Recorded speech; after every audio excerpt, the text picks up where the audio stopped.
కృష్ణదేవరాయ గారికి కూడా ఎందుకు ఇలా చేయాల్సి వస్తుందంటే, కృష్ణదేవరాయ గారికి విడుదల రజనీ అంటే కోపం కొంచెం ఎక్కువేనండి, ఎక్కువ కోపమే.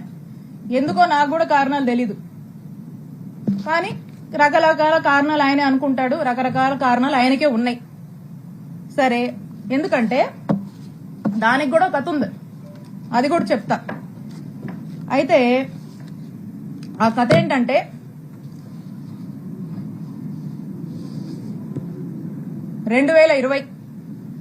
వైఎస్ఆర్ కాంగ్రెస్ పార్టీ అధికారంలో ఉంది. సెప్టెంబర్ 2 వైఎస్ఆర్ గారి వర్ధంతి. ఆ రోజున గురజాల సర్కిల్, ఆ రోజున కరెక్ట్ సంవత్సరంన్నర అయింది మేము అధికారంలోకి వచ్చినప్పుడు కృష్ణదేవరాయ గారు ఏం చేశారంటే, అతనికి ఎందుకో గాని నా మీద ఎందుకు కోపమో ఏంటో ఆ భగవంతుడికే తెలియాలి, ఆయనకే తెలియాలి కారణాలు. అతని కోసం, అతని గ్రూప్ కోసం, అతను ఇక రకరకాలు ఉంటాయిలేండి. సరే, ఆయన ఏం చేశారంటే,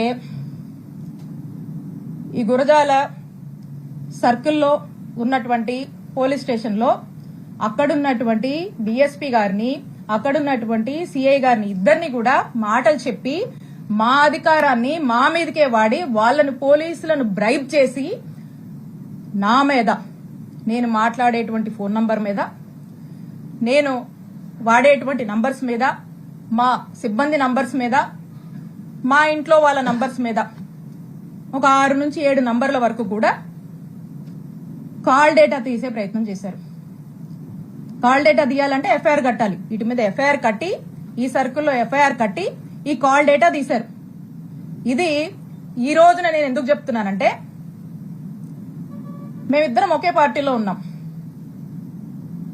ఇది మేము అధికారంలో ఉన్నప్పుడే జరిగింది. అప్పుడు నేను ఎమ్మెల్యేని.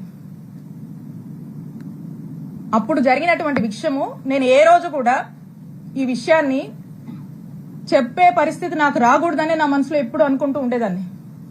కానీ ఈ రోజున నేను ఏ తప్పు చేయకపోయినా, ఈ రోజున నన్ను బాధ పెట్టి, నా కళ్లల్లో ఏదో కన్నీళ్లు చూద్దామని, నన్ను ఇబ్బంది పెట్టి హింసిద్దామని చెప్పి ఈ రోజున వరుస పెట్టి నన్ను టార్గెట్ చేస్తూ నన్ను ఇబ్బంది పెడుతున్నప్పుడు చెప్పక తప్పట్లేదు. కాబట్టి ఈ రోజు నేను చెప్తా ఉన్నా, ఆ రోజున మేము ఒకే పార్టీలో ఉన్నాము.